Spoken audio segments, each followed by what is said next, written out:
नमस्कार दोस्तों, स्वागत है आपका स्टडी फॉर सिविल सर्विसेज में। वीडियो को पूरा देखिए। कोई भी आपका फीडबैक है, कोई सजेशन है, तुरंत वीडियो में कमेंट करके जरूर बताइए। अच्छा लगे तो वीडियो लाइक जरूर कर लीजिए और ऐसे वीडियो लगातार फ्री में पाने के लिए चैनल को तुरंत सब्सक्राइब कर लीजिए और बेल आइकन को जरूर टैप कर लीजिए ताकि आगे भी सारे वीडियो आपको मिलते रहे। यूट्यूब में फॉलो करते हैं तो प्लीज ये वाला फ्री टेलीग्राम चैनल जरूर ज्वाइन कर लीजिएगा। सारे नोटिफिकेशन, सारे अपडेट यहीं पे आते हैं, ध्यान रखिएगा। स्टडी फॉर सिविल सर्विसेज का कोई भी पेड ग्रुप अगर आपको ज्वाइन करना है तो सिर्फ 856480560609723860897442 यही नंबर है हमारे, सिर्फ जहां पे कॉल या व्हाट्सएप कर सकते हैं। इंस्टाग्राम पे हमारा पेज जरूर फॉलो कर लीजिएगा, study for civil dot services है। ट्विटर पे हमको जरूर फॉलो कर लीजिएगा, @स्टडी फॉर सिविल्स है। सारे क्वेश्चन अटेम्प्ट करिए और स्कोर अपना तुरंत कमेंट करके बताइए। दोस्तों स्वागत है आपका स्टडी फॉर सिविल सर्विसेज में। बीपीएससी की तैयारी हम लोग कर रहे हैं। आज हम टेस्ट 6 देखेंगे, बाइलिंगुअल में, बोथ इंग्लिश और हिंदी में सीरीज रहने वाली है। आइए चलिए पहला क्वेश्चन देख लेते हैं। आपसे पूछ रहा है जो नंद वंश के डायनेस्टी थी वो पावर में कब आई थी, मतलब उन्होंने सत्ता कब चालू करी थी।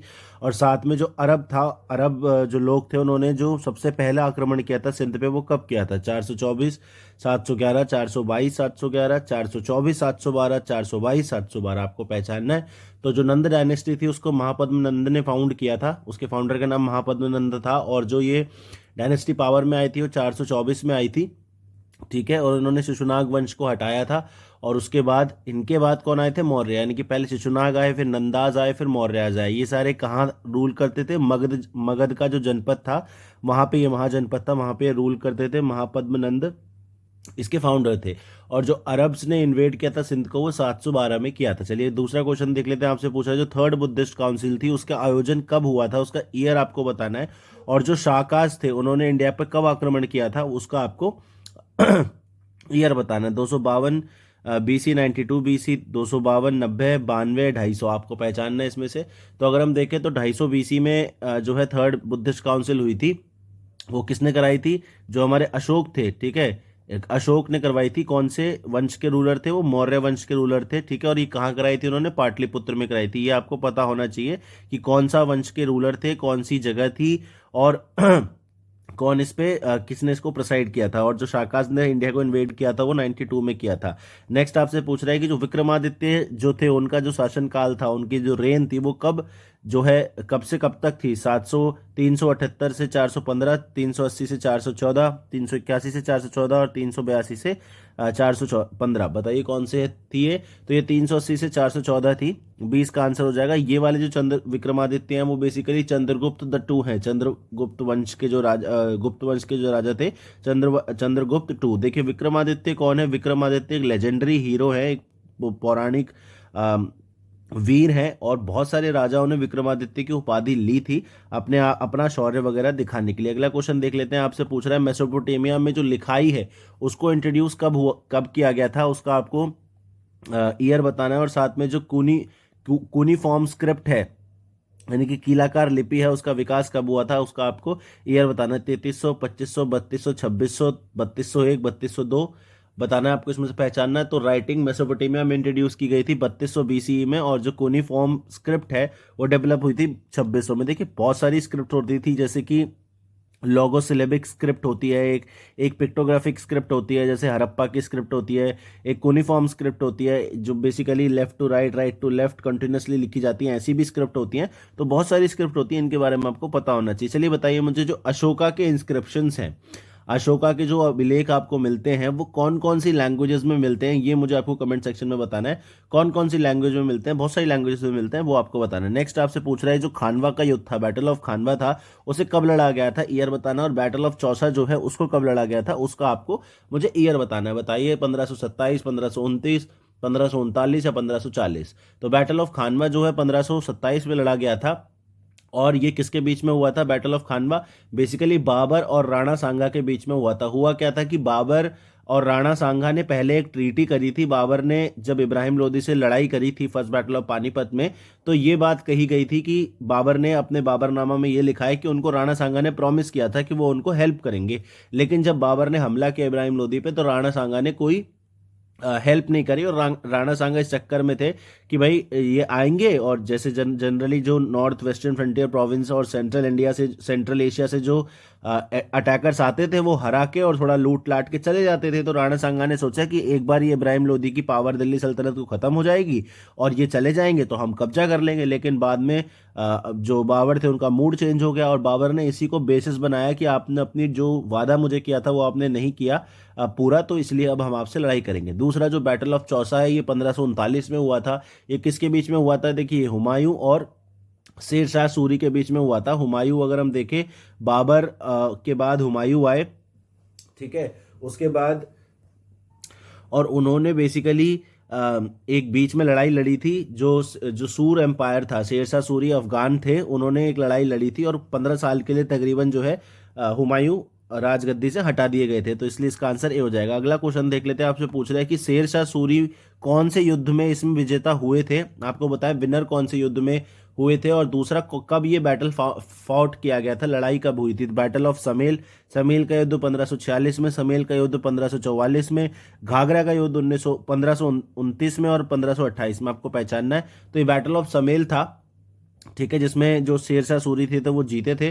1544 में युद्ध हुआ था। ये किसके बीच में हुआ था? एक तो शेरशाह सूरी थे एक तरफ तो, और दूसरी तरफ कौन से? राठौड़ वंश के जो रूलर्स थे, राजस्थान के राठौड़ वंश के जो रूलर थे, उनके बीच में ये युद्ध हुआ था। अगला क्वेश्चन देख लेते हैं। आपसे पूछा है दिए हुए बैटल्स में से सबसे पहले कौन सा लड़ा गया था? तालीकोट का बैटल, बिलग्राम का बैटल, हल्दी घाटी का युद्ध या फिर स्वाली का युद्ध? आपको पहचानना है इसमें से कौन लड़ा गया था। तो अगर हम देखें तो बैटल ऑफ बिलग्राम लड़ा गया था सबसे पहले, ये 1540 में लड़ा गया था। उसके बाद अगर हम इसकी बात करें तो ये किसके बीच में लड़ा गया था? हुमायूं और शेरशाह के बीच में लड़ा गया था, ये पहली बात तो।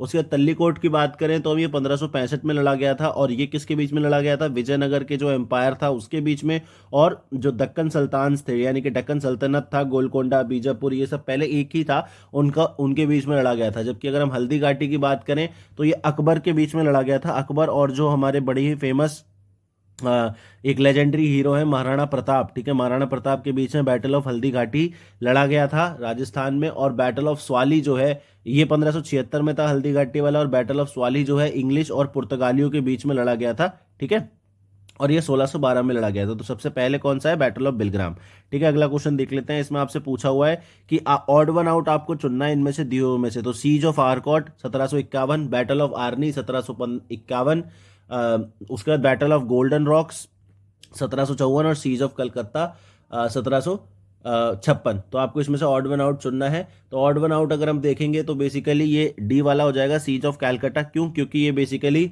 बंगाल में हुआ था, और साथ में इसमें जो विक्ट्री हुई थी वो किसकी हुई थी? सिराजुद्दौला की हुई थी। सिराजुद्दौला बंगाल के नवाब थे, उन्होंने कलकत्ता को सीज कर लिया था और घेराबंदी करके जीत लिया था अंग्रेजों से। बाकी अगर हम ये सब देखें तो ये सेकंड कार्नेटिक वॉर से रिलेटेड सारे युद्ध हैं, और इसमें बेसिकली इंग्लिश जो जीते थे, और यहाँ पे केवल एक ऐसा है जो इंग्लिश नहीं जीते थे। अगला क्वेश्चन देख लेते हैं। आपसे पूछ रहे हैं कि मैसूर का जो राज्य है उसने उसको जो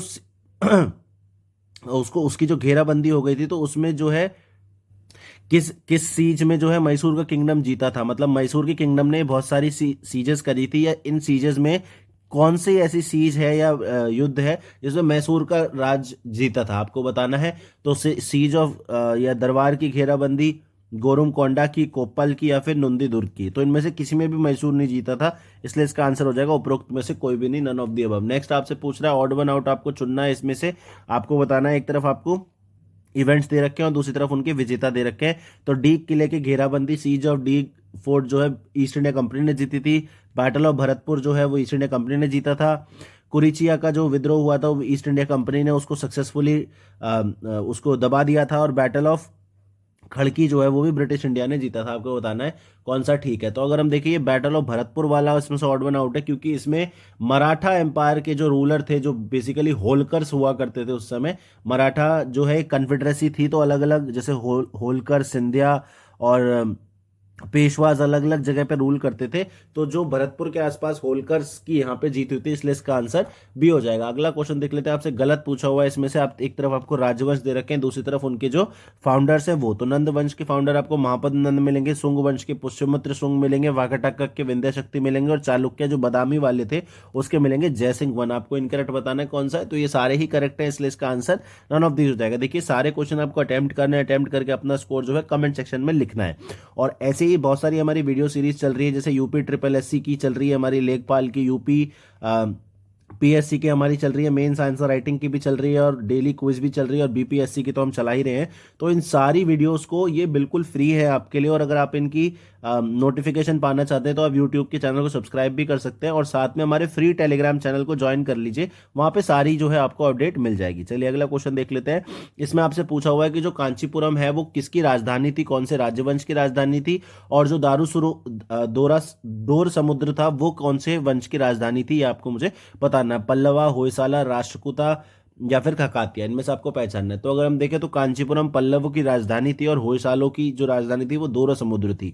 पल्लव वंश और होयसाला वंश, आपको एक तो राजधानी तो आपको पता ही होना चाहिए, लेकिन इनके साथ इनका जो आर्किटेक्चर है, जो टेम्पल आर्किटेक्चर है वो बहुत ही इंपॉर्टेंट है, तो ये आपको पता होना चाहिए। जैसे पल्लव वंश के, जैसे महाबलीपुरम के जो मंदिर हैं वो पल्लव वंश के अंडर बनाए गए थे। इसमें नरसिम्हा वर्मन ग्रुप और महेंद्र वर्मन ग्रुप, ये सारे आपको ग्रुप्स पता होने चाहिए। और ये जो द्रविडियन स्टाइल है, ये कहते हैं कि पल्लव वंश के टाइम पे ही डेवलप हुआ और फाइनली वो चोल वंश के टाइम पे जाके अपने चरम पे पहुंचा। और होयसाला वंश जो था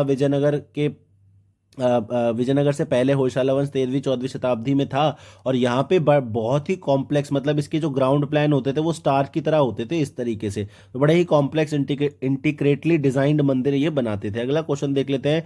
आपसे पूछ रहा है कि जो वैदिक साहित्य है, वैदिक लिटरेचर, उसमें कितने पार्ट होते हैं और साथ में कौन सा पार्ट वैदिक साहित्य के अंतर्गत नहीं आता। आपको बताना है 4 होते हैं, 5 होते हैं, ब्रह्मणा, आर्यंका, वेदांगना, उपनिषद।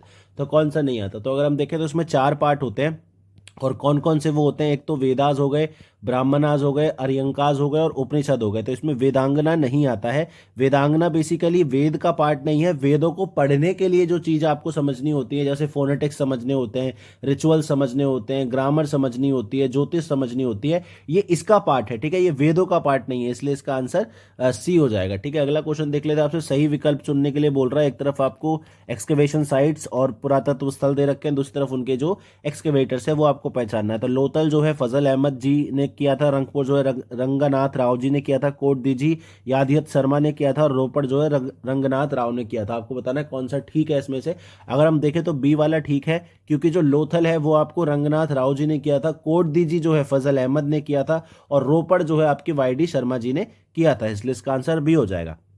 ये सब आपको पता होना चाहिए कि लोथल किस लिए इंपॉर्टेंट है। जैसे लोथल में आपको मिलेगा क्या, डॉक यार्ड मिलेगा, यानी कि जहाँ से समुद्री जो है व्यापार होता था, लोथल में आपको वो मिलेगा। साथ में आपको बीड फैक्ट्री मिलेगी, यानी कि मनके बनने वाली, जो जहाँ पे मनके बनाए जाते थे वो मिलेगी आपको। ऐसी रोपड़ में अगर हम देखें तो जो इंसान होते थे, मालिक होते थे, उनकी जो कब्रें होती थी उसके नीचे आपको, उनके नीचे जिंदा कुत्तों को वहाँ पे बरी किया जाता था, जिंदा डॉग्स को बरी किया जाता है, ऐसे अवशेष आपको मिलेंगे। तो ये सब भी आपको पता होना चाहिए कि कहाँ पे जो है कौन से अवशेष मिलेंगे, कौन सा इंपॉर्टेंट है। अगला क्वेश्चन देख लेते हैं।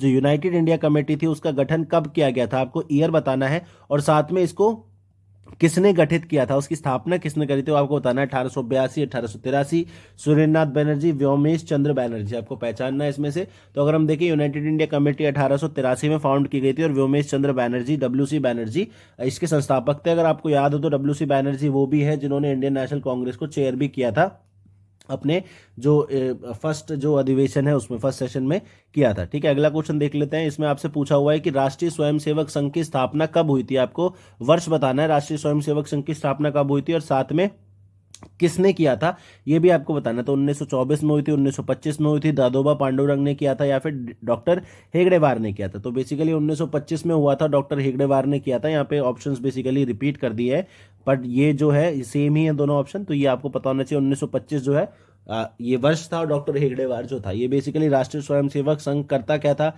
जो राष्ट्र निर्माण का काम है, नेशन बिल्डिंग का काम है, नेशनल कॉन्शियसनेस को जगाना और सोसाइटी में लोगों के लिए काम करना, ये बेसिकली इनकी एजेंडा थी, इनकी फिलॉसफी थी। अगला क्वेश्चन देख लेते हैं। आपके गलत विकल्प चुनना है। एक तरफ आपको ऑर्गेनाइजेशंस दे रखे हैं, दूसरी तरफ उनको किन्होंने बनाया था, उनके नाम। तो इंडियन लीग शिशिर कुमार घोष ने बनाई थी, आर्य समाज राजा राम मोहन रॉय ने बनाया था, वेदांत कॉलेज स्वामी दयानंद सरस्वती ने, और ब्रह्मो समाज राजा राम मोहन रॉय ने बनाया था। आपको गलत विकल्प चुनना है, इनकरेक्ट। तो अगर हम देखें तो आर्य समाज जो है राजा राम मोहन रॉय ने नहीं बनाया था, किसने बनाया था, स्वामी दयानंद सरस्वती जी ने बनाया था। ठीक है, आर्य समाज 1875 में इसकी जो है इसको बनाया गया था। और वेदांत कॉलेज की अगर हम बात करें तो ये स्वामी दयानंद जी ने नहीं बनाया था, राजा राम मोहन रॉय ने इसको बनाया था, वेदांत कॉलेज। ठीक है, तो इसलिए ये दोनों ही गलत हो जाएंगे, तो इसलिए more than one of the above हो जाएगा इसका आंसर। इसका आंसर ये हो जाएगा। ये बेसिकली है क्या, 19th सेंचुरी में जो socio reform movement, socio religious reform movement, यानी कि सामाजिक और धार्मिक जो सुधार का जो मूवमेंट चल रहा था, उसके अंदर बहुत सारी लोगों ने अपनी अपनी ऑर्गेनाइजेशंस बना के अपने अपने आइडियाज को प्रोपेगेट किया था। नेक्स्ट क्वेश्चन देख लेते हैं। आपसे पूछा है ज्योतिबा फूले ने कौन सा इंस्टीट्यूशन यानी कि कौन से संस्थान की स्थापना करी थी, ये आपको बताना है। और दादाभाई नारोजी ने कौन से संस्थान की स्थापना करी थी, ये आपको बताना है। Balika Vidyalaya, east India association, Poona सार्वजनिक सभा, रहनुमाई मजदान सभा माफ कीजिएगा, तो आपको बताना है इसमें से। तो अगर हम देखें तो इसमें से जो ज्योतिबा फूले थे, उन्होंने बालिका विद्यालय के लिए बालिका विद्यालय को स्टैब्लिश किया था, और दादाभाई नौरोजी ने रहनुमाई मजदान सभा को किया था। दादाभाई नौरोजी ने ईस्ट इंडिया एसोसिएशन को भी किया था 1966 में, बट यहाँ पे ऑप्शन ये बैठता है। देखिए ज्योतिबा फूले क्या थे, बेसिकली जो माली कास्ट से आते थे, महाराष्ट्र की माली कास्ट से आते थे, और इन्होंने जो दलित अपलिफ्टमेंट है, एक तो दलितों के उन्मूलन के लिए और साथ में विमेन के लिए इन्होंने काफी ज्यादा काम किया था। इनकी जो धर्मपत्नी थी श्री सावित्रीबाई जी फूले, वो इंडिया की पहली फीमेल टीचर भी थी। तो ये भी सब आपको पता होना चाहिए। अगला क्वेश्चन देख लेते हैं कि आपसे पूछ रहा है कि सत्यशोधक समाज की स्थापना कब और कहां हुई थी, यानी कि आपको ईयर भी बताना है और जगह भी बतानी है, और साथ में इंडियन लीग को किसने फाउंड किया था, उनके नाम, संस्थापक का नाम आपको बताना है। तो 1873, 1875, बॉम्बे, पुणे, शिशिर कुमार घोष, महादेव गोविंद रानडे, आपको पहचानना है। तो अगर हम देखें, सत्यशोधक समाज 1873 में बनाया गया था पुणे में, ठीक है। और ये किसने बनाया था, ये बेसिकली ज्योतिबा फूले जी ने ही बनाया था। किस लिए, सत्य शोधक समाज का मतलब क्या है, सत्य को खोजना।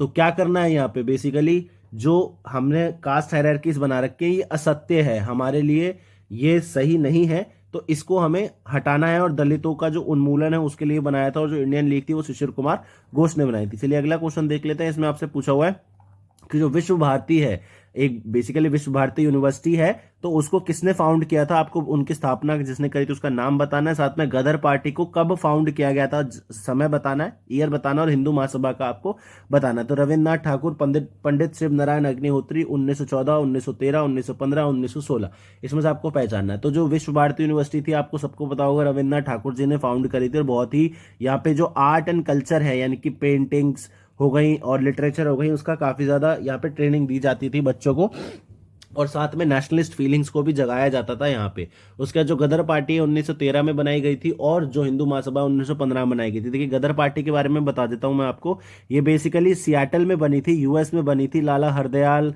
और ये सब लोग इससे जुड़े हुए थे, और इनका जो एम था वो क्या था, इनका एम था कि जो हमें आर्म्ड रिवोल्ट करना है, भारत में आर्म्ड रिवोल्ट करना है, ये इनका एम था।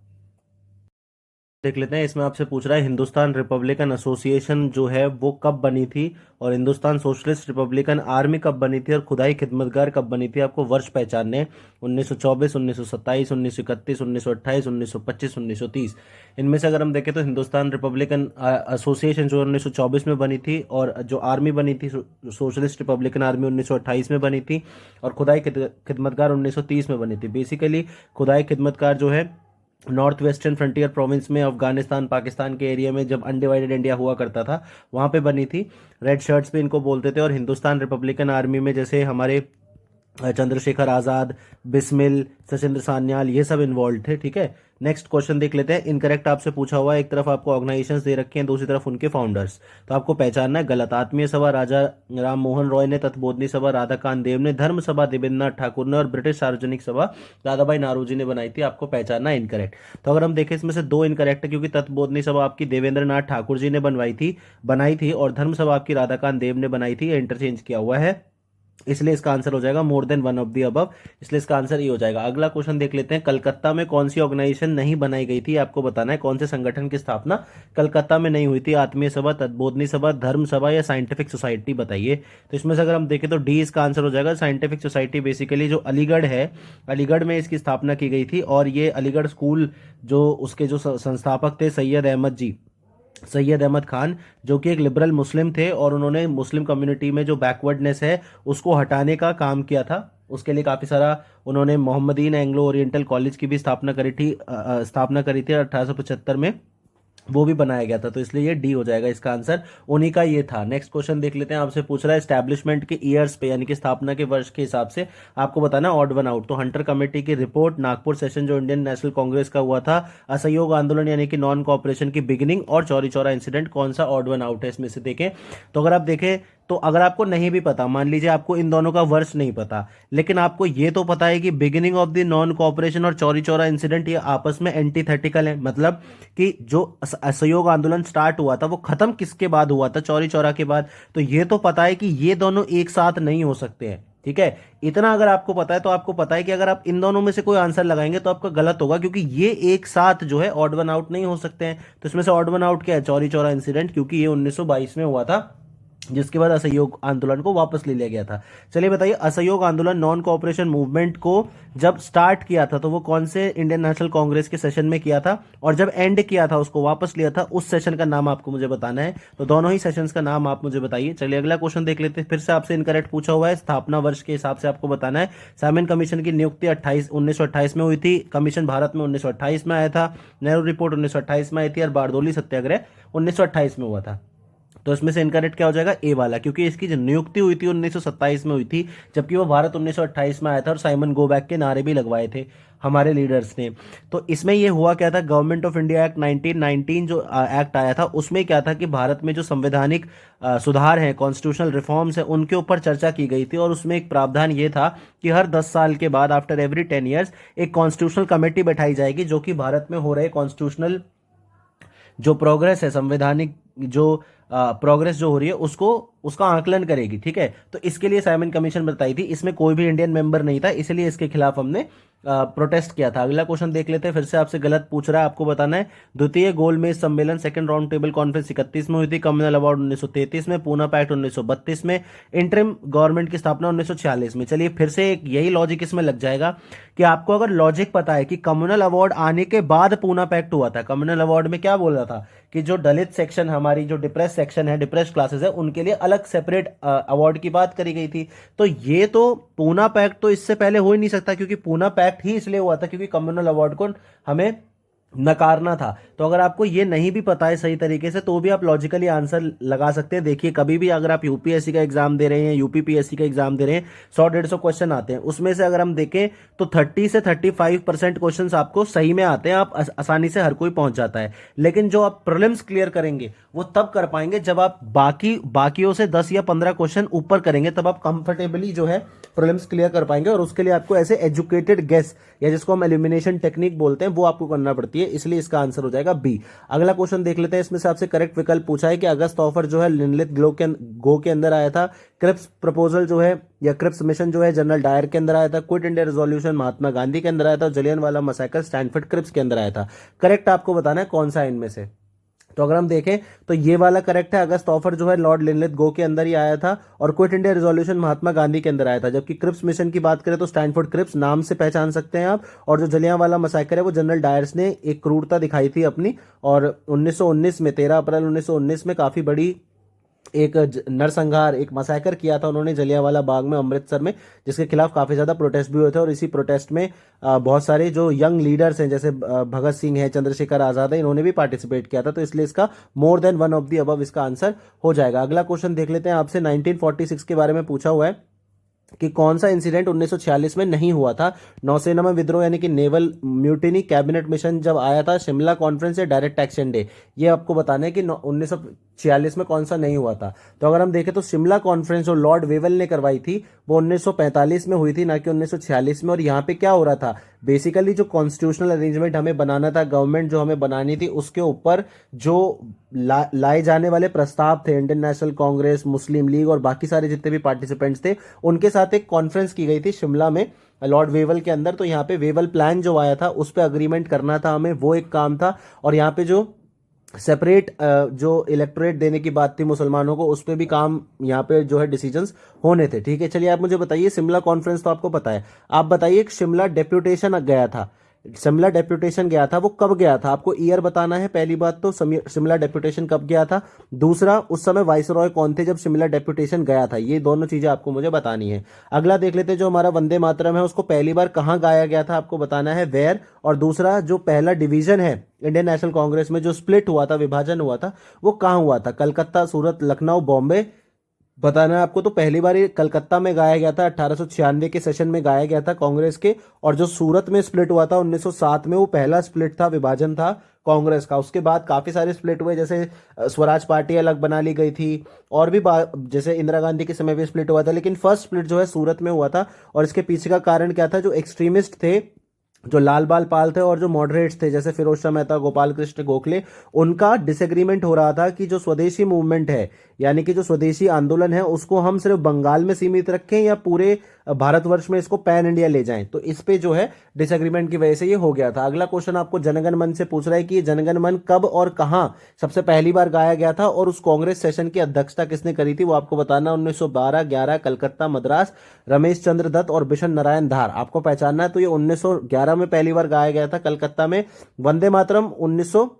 वंदे मातरम जो गाया गया था 1896 में गाया गया था। जनगण मन जो है वो 1911 में गाया गया था कलकत्ता में, और इसकी अध्यक्षता करी थी बिशन नारायण धार जी ने। इसको लिखा किसने था, चलिए आप मुझे बताइए। तो जनगण मन को लिखा किसने था, ठीक है, आपको राइटर का नाम बताना है कि जनगण मन के राइटर का नाम क्या है। नेक्स्ट क्वेश्चन आपसे पूछ लेते हैं, इनकरेक्ट आपको पूछ रहे हैं, कांग्रेस सेशन से रिलेटेड ये क्वेश्चन है। इसमें आपसे पूछ रहा है 1890 जो है प्रेसिडेंट फिरोज शाह मेहता थे, 1992 में उमेश चंद्र बैनर्जी थे, 95 में सुरेंद्रनाथ बैनर्जी थे, 1901 में सुरेंद्रनाथ बैनर्जी थे, आपको बताना है। तो कौन थे, तो अगर हम देखें तो 1901 में जो है डिंसा वॉचा थे, जो डीई वॉचा जिनको हम बोलते हैं, डिंसा वॉचा थे, सुरेंद्रनाथ बैनर्जी नहीं थे। सुरेंद्रनाथ बैनर्जी दोबारा 1902 में बने थे, ठीक है, तो इसका आंसर ई हो जाएगा। ठीक है, नेक्स्ट क्वेश्चन देख लेते हैं, आपसे पूछ रहा है कि सबसे पहले इनमें से कौन आया था। विटले कमीशन आई थी, सप्रू कमेटी आई थी, ली कमीशन आया था, इंडियन डिलिमिटेशन कमेटी यानी कि परिसीमन समिति आई थी, आपको बताना है।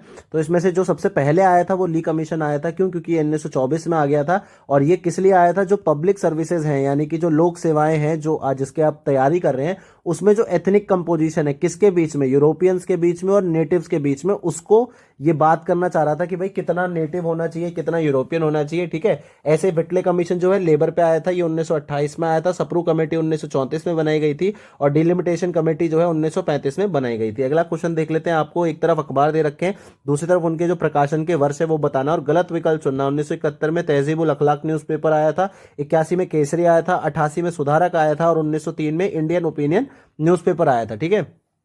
तो इसमें से कौन सा इनकरेक्ट है, ये सारे ही ठीक है, none of the above incorrect है इसमें। तो थोड़ा थोड़ा मैं बता देता हूं। तहजीबुल अखलाक के न्यूज़पेपर किसने निकाला था, सैयद अहमद खान जी ने निकाला था। केसरी न्यूज़पेपर किसने निकाला था, बाल गंगाधर तिलक ने।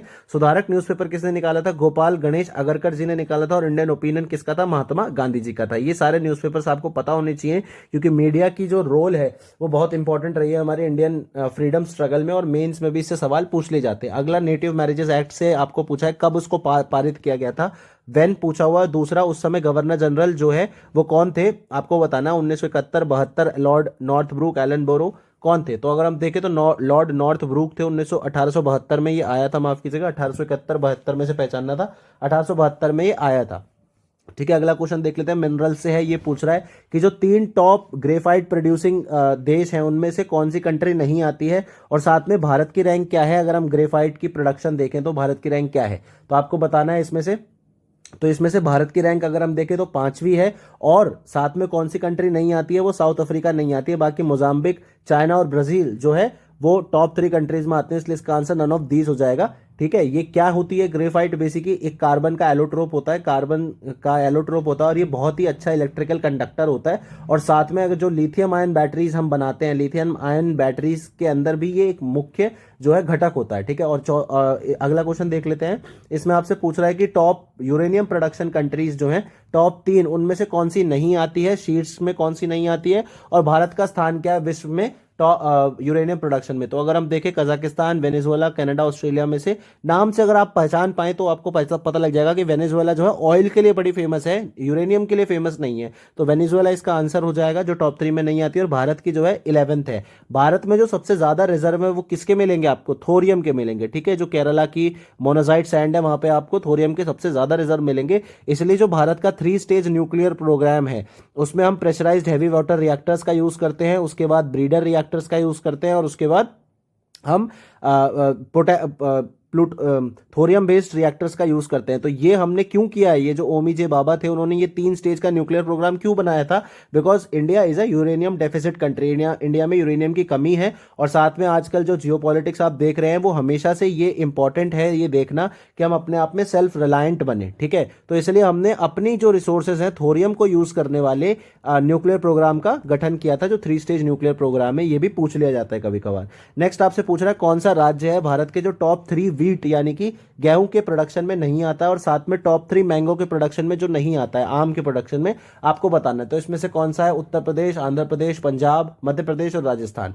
तो अगर हम देखें तो राजस्थान वीट में नहीं आता। इसको आप ध्यान से भी अगर देखेंगे तो अगर आपको पता लगेगा कि वीट के लिए बहुत ज्यादा पानी चाहिए होता है, ठीक है, बहुत ज्यादा सिंचाई चाहिए होती है वीट के लिए। तो राजस्थान में तो राजस्थान एक इरिगेशन डेफिसिट स्टेट है, पानी की वहां कमी रहती है, इसलिए वहां पे ये नहीं आता। और कर्नाटका में आपको टॉप 3 मैंगोज में कर्नाटका नहीं आएगा। अगला क्वेश्चन देख लेते हैं, आलू से रिलेटेड है। टॉप 3 आलू के जो प्रोडक्शन है उत्पादन में कौन नहीं आता है? और साथ में बॉटल गार्ड यानी कि जो लौकी होती है जिसको घिया भी बोलते हैं, उसमें कौन नहीं आता है? ये आपको पहचानना है। मध्य प्रदेश, कर्नाटका, उत्तर प्रदेश, बिहार, हरियाणा में से। तो अगर हम देखें तो Madhya Pradesh top 3 potato producing states में नहीं आता और कर्नाटका लौकी के प्रोडक्शन में टॉप 3 नहीं है। नेक्स्ट आपसे पूछ रहा है कि कौन सा दर्रा है, कौन सा पास है जो स्पीति वैली को पार्वती वैली से जोड़ता है? दोनों ही बहुत खूबसूरत वैलीज हैं। और दूसरा आपको बताना है कि कौन सा पास है जो कुल्लू, स्पीति और लाहुल को जोड़ता है। ये आपको बताना है। देवसा पास, नीति पास, लिपुलेख पास और रोहतांग पास, इसमें से आपको पहचानना है। तो जो स्पीति और पार्वती को जोड़ता है वो देवसा पास है और रोहतांग पास जो है कुल्लू, स्पीति और लाहौल को जोड़ता है, इसलिए इसका आंसर हो जाएगा सी। अगला क्वेश्चन देख लेते हैं। इसमें आपसे पूछ रहा है जो टाइडल पोर्ट हैं उनके बारे में आपको बताना है। कौन सा पोर्ट टाइडल पोर्ट की तरह यानी कि ज्वारीय बंदरगाह की तरह जाना जाता है और वो कहाँ सिचुएटेड है? मतलब ईस्ट कोस्ट पे है, वेस्ट कोस्ट पे, ये आपको बताना है। और साथ में जो ज्वारी है रिवर, उसकी जो ईस्टवरी है उस पे कौन सा पोर्ट लोकेटेड है आपको बताना है, ठीक है। तो मुहाने पे कौन सा पोर्ट स्थित है? तो जो टाइडल पोर्ट है आपको कहाँ मिलेंगे? वेस्ट में मिलेंगे, ठीक है। वेस्टर्न कोस्ट में आपको टाइडल पोर्ट्स मिलेंगे और साथ में जो मर्मगांव पोर्ट है वो ज्वारी नदी के मुखाने पे मिलेगा। टाइडल पोर्ट्स क्या होते हैं देखिए, बेसिकली क्या होती है, हमारे जो समुद्र होते हैं उनमें टाइड्स आती हैं, यानी कि ये मून का और जो सन का ग्रेविटेशनल पुल होता है, मुख्यतः मून का जो ग्रेविटेशनल पुल होता है उसकी वजह से टाइड्स आती हैं, ठीक है। तो कभी टाइड जब ऊपर आती है यानी कि जब हाई टाइड होती है तो जो डेप्थ है यानी कि माफ कीजिएगा, जैसे अगर मान ले ये पानी का सामान्य लेवल है, ये आपका पोर्ट है, ठीक है, ये आपका बंदरगाह है। अब यहाँ पे ये जमीन है, मतलब ये जमीन से इतना पानी का स्तर है। तो अब क्या होगा कि अगर एक सीमा से ज्यादा बड़ा यहाँ पे टैंकर आ जाएगा तो वो तैर नहीं पाएगा, क्योंकि पानी के अंदर तैरने के लिए एक पर्टिकुलर एक इक्वेशन होती है जिसमें जो डिस्प्लेसमेंट वेट होता है पानी का जो इस वेसल ने हटाया है, वो अगर इस वेसल के पानी से ज्यादा वेसल के वजन से ज्यादा नहीं होगा तो ये वेसल तैर नहीं पाएगा। तो क्या होगा, तो नीचे हमें ज्यादा पानी चाहिए। तो हाई टाइड में क्या होता है, हाई टाइड में जो सामान्यतः पानी का स्तर यहाँ है वो पानी का स्तर यहाँ तक आ जाता है मान लीजिए। तो यहाँ पे ज्यादा पानी हो गया तो इसलिए यहाँ पे अब उतनी साइज का वेसल टिक पाएगा जो पहले नहीं टिक पा रहा था। और लो टाइड में क्या होता है कि सामान्यतः ये स्तर है तो अब ये यहां आ गया यानी कि कम हो गया, तो और भी छोटे वेजल्स आ पाएंगे, ठीक है।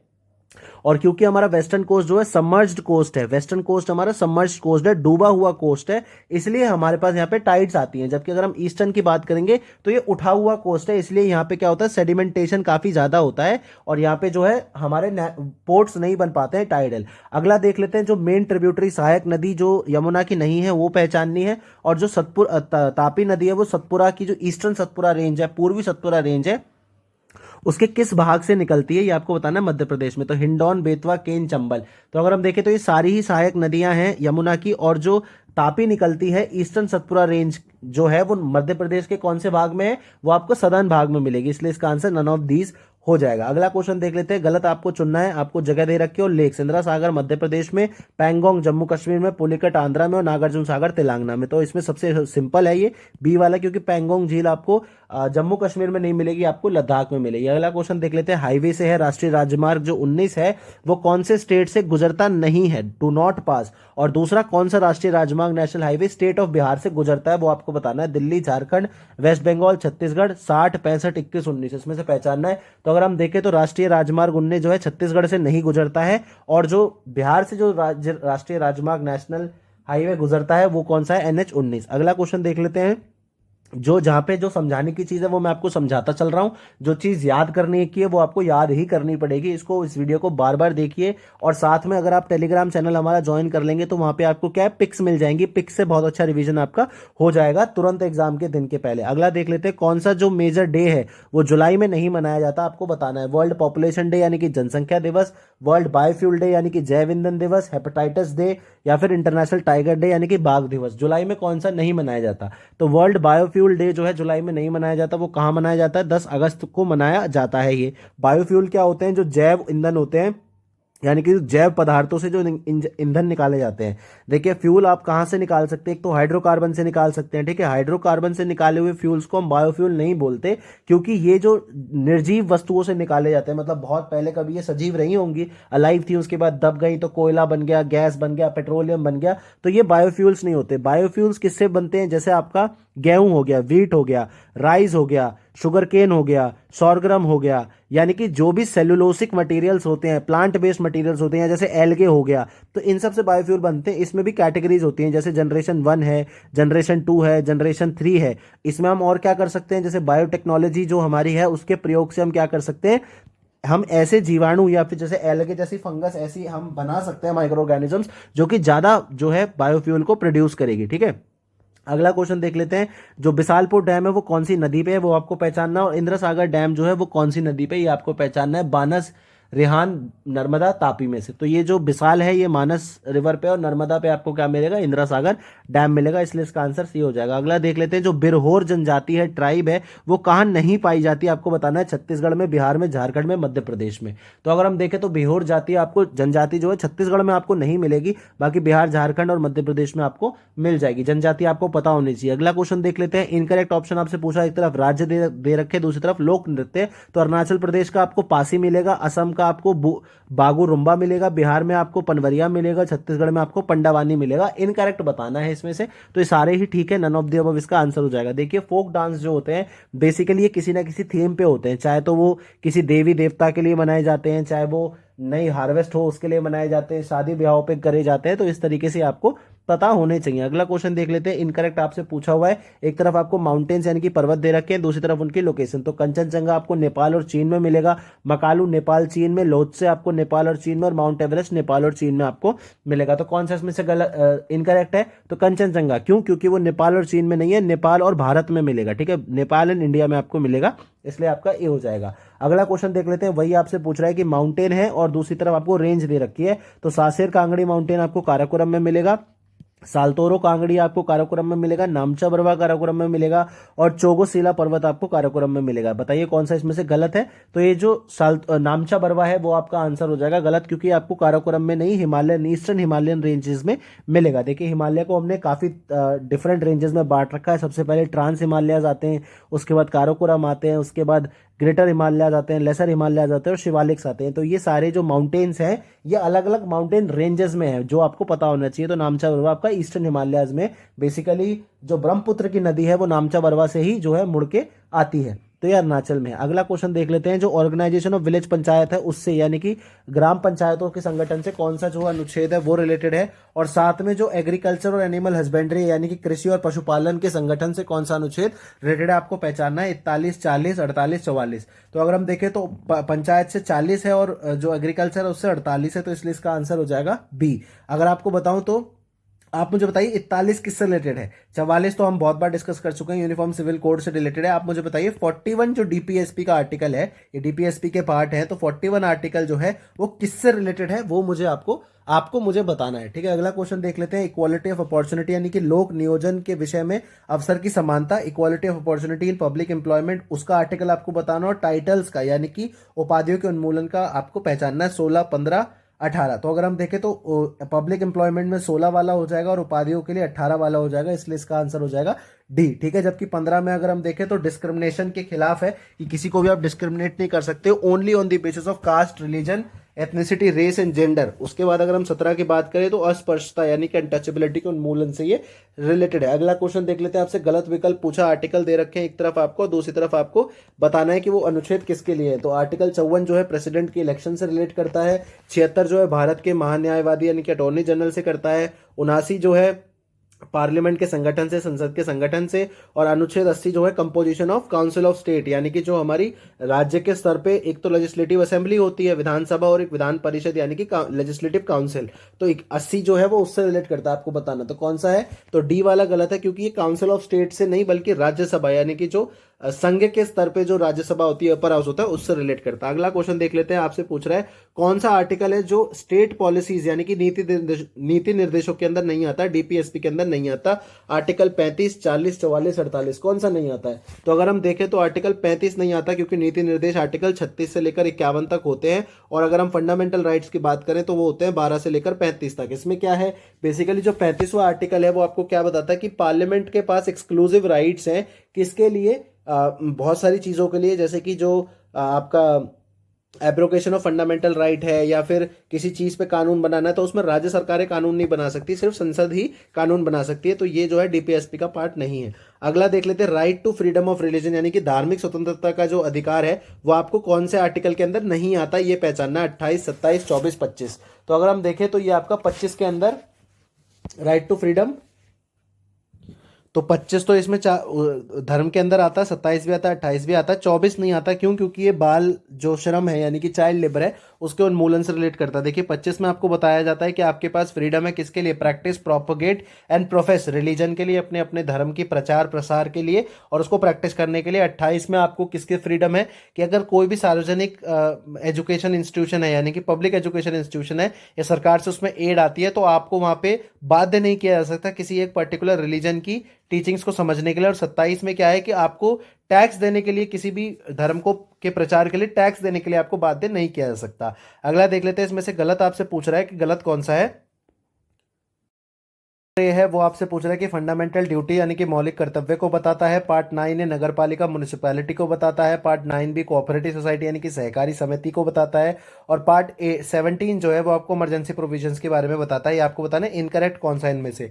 तो पार्ट 17 वाला इनकरेक्ट हो जाएगा क्योंकि ये आपको जो ऑफिशियल लैंग्वेजेस हैं उसके रिलेटेड बताता है, जबकि इमरजेंसी जो है हमें पार्ट 18 में बताई हुई है। ठीक है, बाकी सब ठीक है। अगला क्वेश्चन देख लेते हैं। इसमें आपसे पूछा हुआ है कि अगर हम शेड्यूल्ड एरियाज यानी कि अनुसूचित और जनजातीय क्षेत्रों के प्रशासन की बात करें, एडमिनिस्ट्रेशन की बात करें, तो उसमें कौन सा आर्टिकल आता है और साथ में वो कौन से भाग में है, कौन से अनुसूची में, माफ कीजिएगा, शेड्यूल आपको पहचानना है, 44, 43 या चौथे या पांचवें। तो अगर हम देखें तो ये पांचवें शेड्यूल में, और इसका जो आर्टिकल है वो आपको कौन सा मिलेगा, 244 आर्टिकल मिलेगा, इसलिए इसका आंसर ए हो जाएगा। चलिए आप मुझे बताइए कौन से पार्ट में, ये तो शेड्यूल बताया हुआ है, आपको बताना है कौन सा पार्ट है जो कि शेड्यूल्ड एरियाज से रिलेट करता है हमारे कॉन्स्टिट्यूशन में, अनुसूचित जो हमारे क्षेत्र है उनसे रिलेट करता है, आपको बताना है। अगला क्वेश्चन देख लेते हैं कि 11वें संविधान, अगर हम देखें 11वें शेड्यूल में 11वीं अनुसूची में, तो उसमें इंडियन कॉन्स्टिट्यूशन में अगर हम देखें तो कौन से अमेंडमेंट से उसको जोड़ा गया था और 12वें को कौन से अमेंडमेंट से जोड़ा गया था, ये आपको बताना है। 72वां, 73वां, 74वां, 75वां।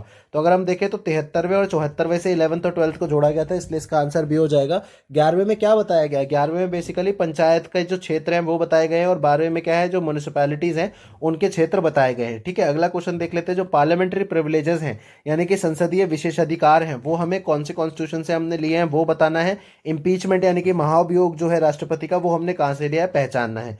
ब्रिटेन, कनाडा, आयरिश, आयरलैंड और यूएसए आपको पहचानना है। तो जो महाभियोग है वो तो हमने यूएस से लिया है क्योंकि वहां पे प्रेसिडेंट होते ही हैं, जो वहाँ पे हेड ऑफ द स्टेट भी प्रेसिडेंट होते हैं और हेड ऑफ द गवर्नमेंट भी प्रेसिडेंट होते हैं। और जो पार्लियामेंट्री प्रिविलेज है वो हमने यूएसए से लिया है। ठीक है, तो ये आंसर हो जाएगा सी। चलिए आप मुझे बताइए पार्लियामेंट्री प्रिविलेजेस जो है, पार्लियामेंट्री प्रिविलेजेस, उनसे रिलेटेड आर्टिकल्स आप मुझे बताइए कौन से आर्टिकल के अंदर किसी भी एमपी एमएलए को पार्लियामेंट्री प्रिविलेजेस मिलती है। ठीक है, चलिए अगला जो संविधान समिति से रिलेटेड है वो क्वेश्चन है, आपसे पूछ रहा है कि किसने जो है बीएल मित्र को रिप्लेस किया था, जिन्होंने रिजाइन कर दिया था अपने खराब सेहत की वजह से, जिन्होंने रिजाइन कर दिया था, तो इनकी जगह कौन आए थे?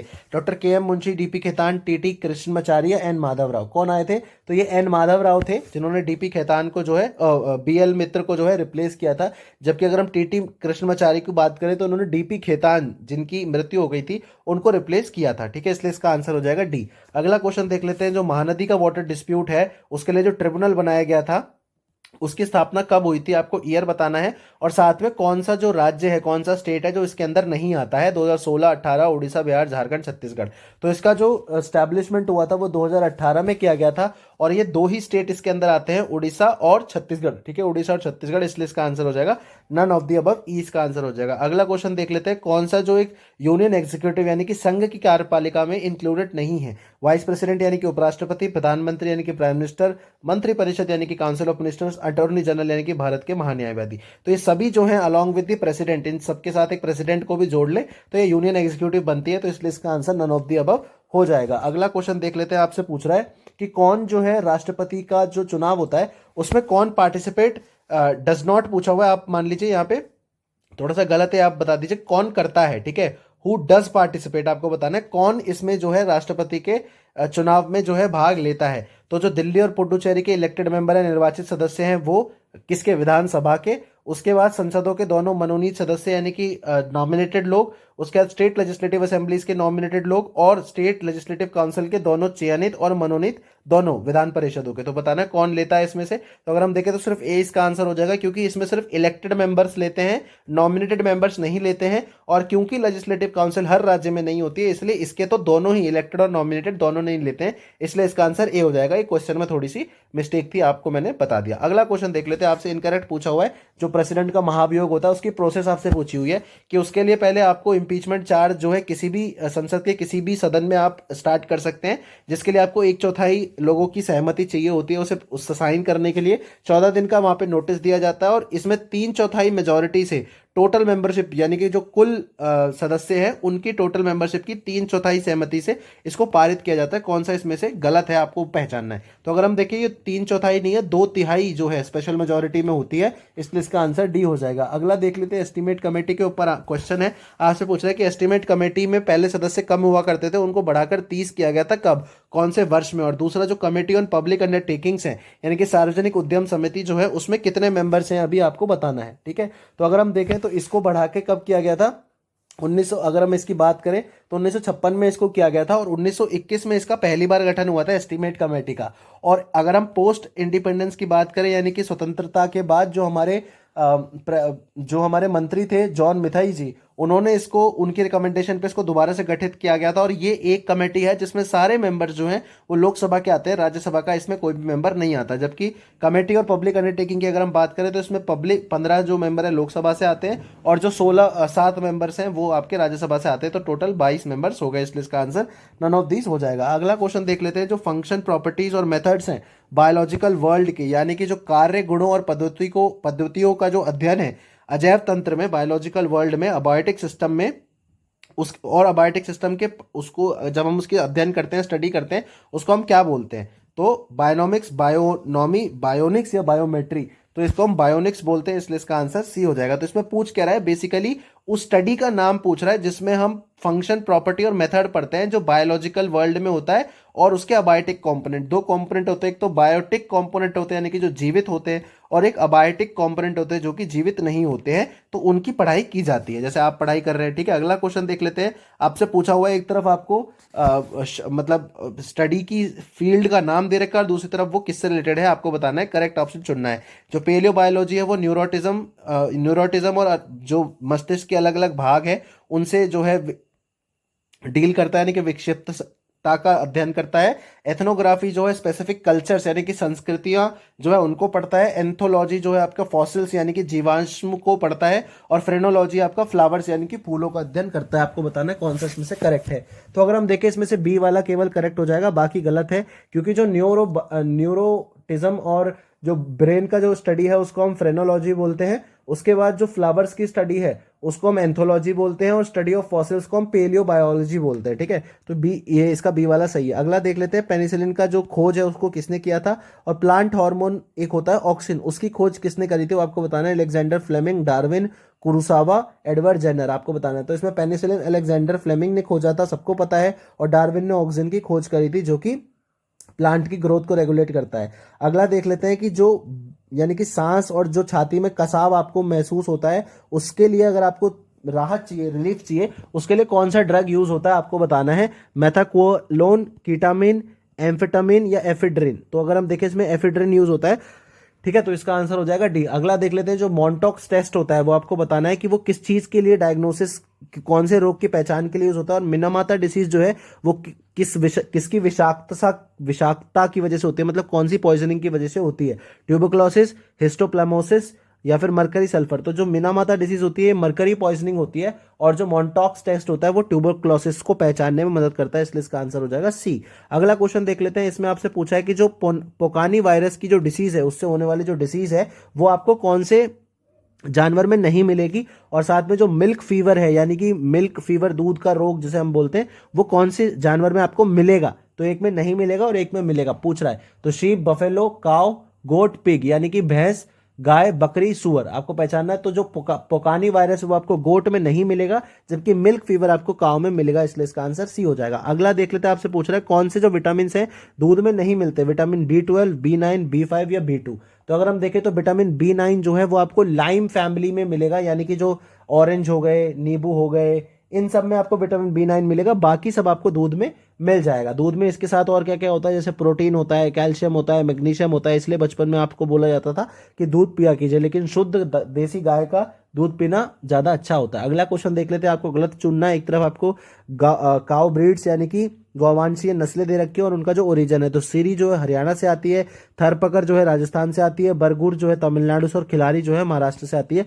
आपको इसमें से गलत पहचानना है। तो अगर हम देखें सीरी वाली गलत हो जाएगी, क्योंकि हरियाणा से नहीं आती है, ये दार्जिलिंग से आती है। ठीक है, अगला क्वेश्चन देख लेते हैं, आपसे पूछ रहा है कि मॉइस्चर कंटेंट यानी कि नमी की मात्रा को कितना रखें जिससे कि हमारे जो फल हैं वो सड़े नहीं, मतलब सेफ रहे।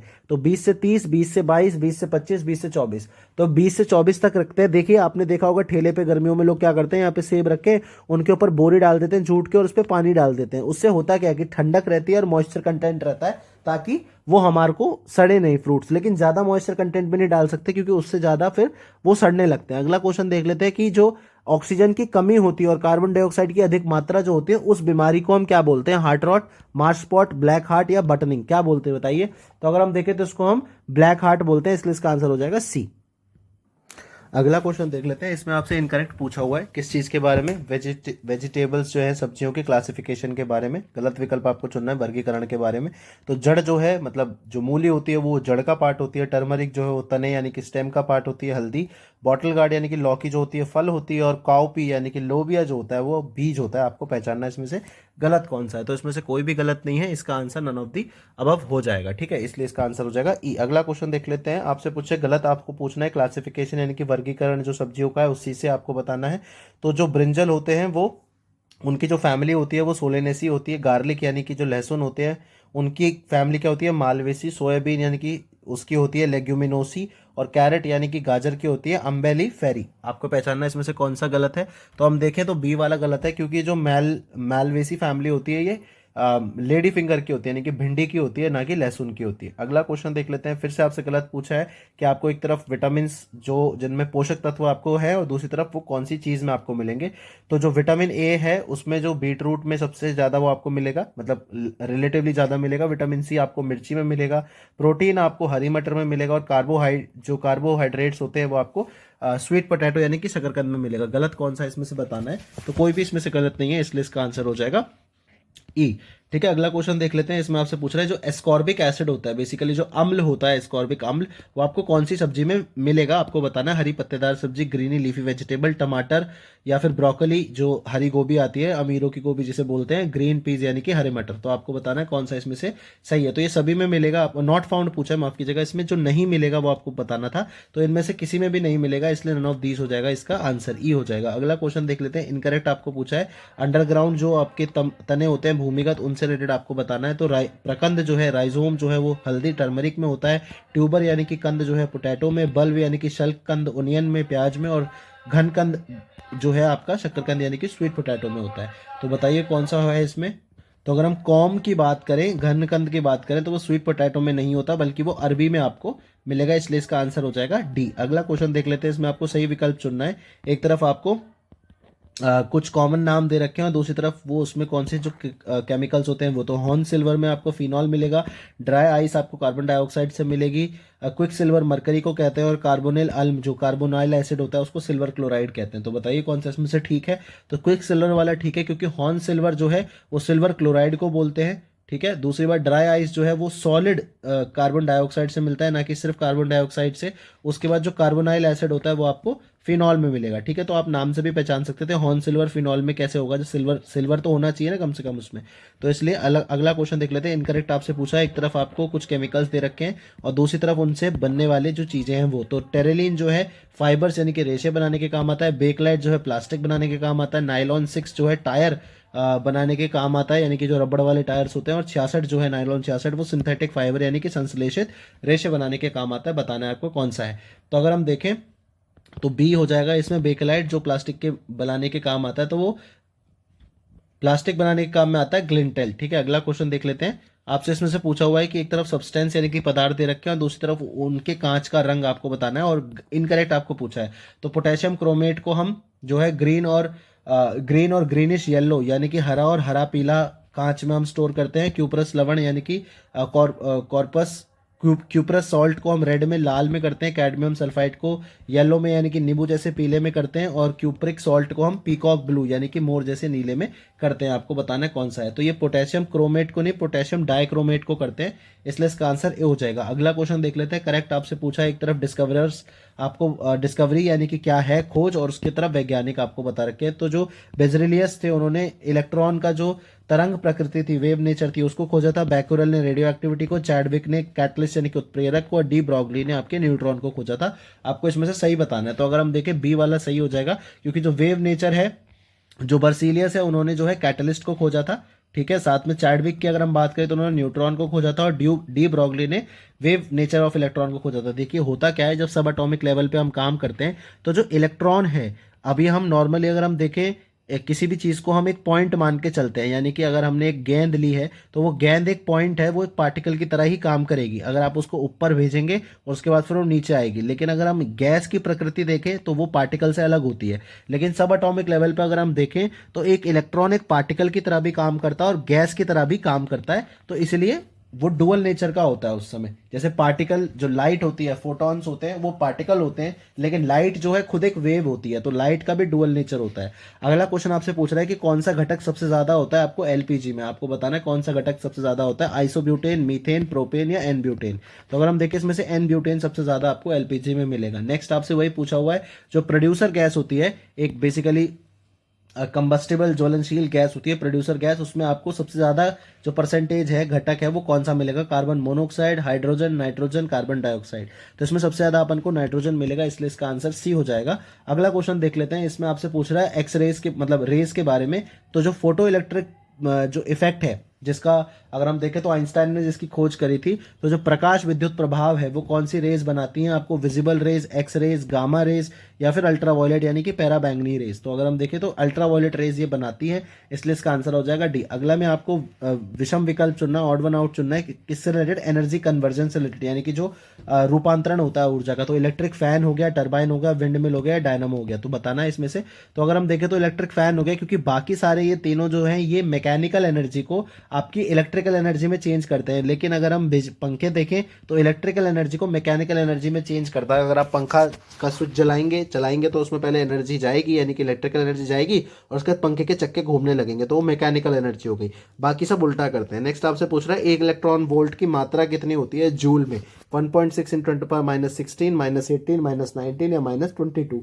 तो अगर हम देखें तो 1.6 इंटू 10⁻⁻19 जूल के बराबर होता है, इसलिए इसका आंसर सी हो जाएगा। अगला देख लेते हैं, आपसे गलत विकल्प चुना हुआ है। एक तरफ आपको मीटर्स दे रखे हैं यानी कि जिससे नापते हैं, और दूसरी तरफ आपको पूछा है क्या नापते हैं, गलत चुनना है। तो फोनोमीटर से साउंड की जो तीव्रता होती है ध्वनि की वो नापते हैं, ओम मीटर से इलेक्ट्रिकल रेजिस्टेंस यानी कि विद्युत प्रतिरोध नापते हैं, यूडोमीटर से हम रेन यानी कि वर्षा मापते हैं, और क्रायोमीटर से अगर हम टेम्परेचर मापते हैं। तो बताइए इसमें से कौन सा इनकरेक्ट है। तो इसमें से कोई भी इनकरेक्ट नहीं है, ये सभी करेक्ट है, इसलिए इसका आंसर हो जाएगा ई। ठीक है, अगला क्वेश्चन देख लेते हैं।